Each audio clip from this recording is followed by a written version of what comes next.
आप सबों को जय यीशु। मैं सिस्टर प्रतिमा अपना छोटा सा अनुभव आप लोगों के साथ बांटना चाहती हूँ। सन 2000 में मुझे बहुत भयंकर मलेरिया हो गया था और मलेरिया के कारण मेरी हालत काफी गंभीर थी और मैं मरने को बची। प्रभु यीशु ने मुझे एक नया जीवन दिया। मलेरिया के कारण मेरे शरीर में खून और पानी की कमी हो गई और इस कारण से मेरे शरीर में सूजन हो गया। सूजन के कारण मैं इतना भयंकर दिखती थी कि लोग मुझे दिखने से डरते थे और मेरे फ्रेंड्स, मेरे सहेली, मेरे पड़ोसी, परिवार वाले, गांव घर वाले हमारे घर में आने के लिए डरते थे, मेरे घर से गुजरने के लिए डरते थे, क्योंकि मेरा रूप रंग बहुत खतरनाक हो गया था। और इस हालत में मेरी हालत धीरे धीरे बिगड़ती गई और करीबन यह सिलसिला 1 साल तक चलता रहा। मेरी हालत में कोई सुधार नहीं, मेरी दवा चल रही है, मेरी इलाज चल रही है और मेरे हालत में कोई सुधार नहीं हुए। धीरे धीरे मेरी हालत बिगड़ती गई।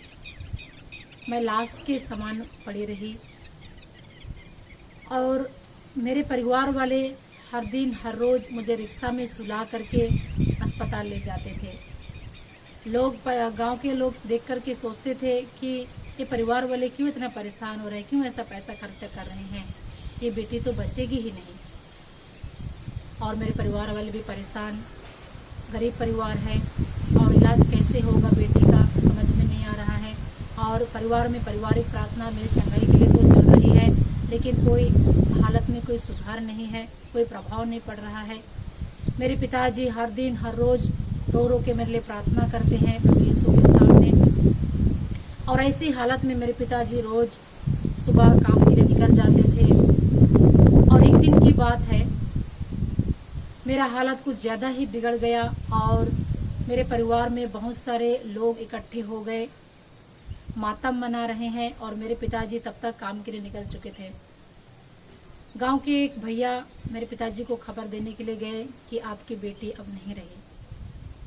मेरे पिताजी काम तक पहुंचे ही नहीं थे, वो तुरंत वापस लौटे और घर में काफी लोग जमा हुए हैं, रो रहे हैं।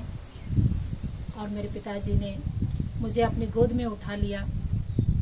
उठाने के बाद वे जहां हम प्रार्थना करते हैं वहां पर लेकर के गए और प्रभु यीशु से रो रो करके प्रार्थना करने लगे कि प्रभु, यदि आपने इस बेटी को चंगा कर दिया, प्रभु यदि आपने इस बेटी को ठीक कर दिया, तो मैं इस बेटी को आपके लिए हमेशा के लिए समर्पित कर दूंगा। और प्रभु को ये प्रार्थना अच्छी लगी। प्रभु ने मेरे पिता की प्रार्थना को सुन लिया और मुझे एक नया जीवन प्रदान किया।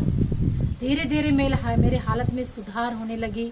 मैंने अपनी आंखें खोली, मेरे हाथों और पैरों में शक्ति आ गई। मैंने अपनी आंखें खोली और मेरे शरीर में जो सूजन था वो धीरे धीरे कम होने लगी और मैं बिल्कुल पूरी तरह स्वस्थ हो गई, भली चंगी हो गई। क्योंकि प्रभु का वचन कहता है निर्गमन ग्रंथ अध्याय 15:26 में, मैं वह प्रभु हूँ जो तुम्हें स्वस्थ करता है। और लूकास के सुसमाचार अध्याय 1 वचन संख्या 37 में हम पढ़ते हैं, क्योंकि ईश्वर के लिए कोई भी बात असंभव नहीं है। प्यारे मित्रों, आज मैं बहुत ही खुश हूँ। प्रभु ने मुझे एक नया जीवन दिया और आज मैं दिव्यवाणी संघ की धर्म बहन हूँ और प्रभु का सेवा प्रसन्नता पूर्वक से कर रही हूँ। आप सबों को जय यीशु।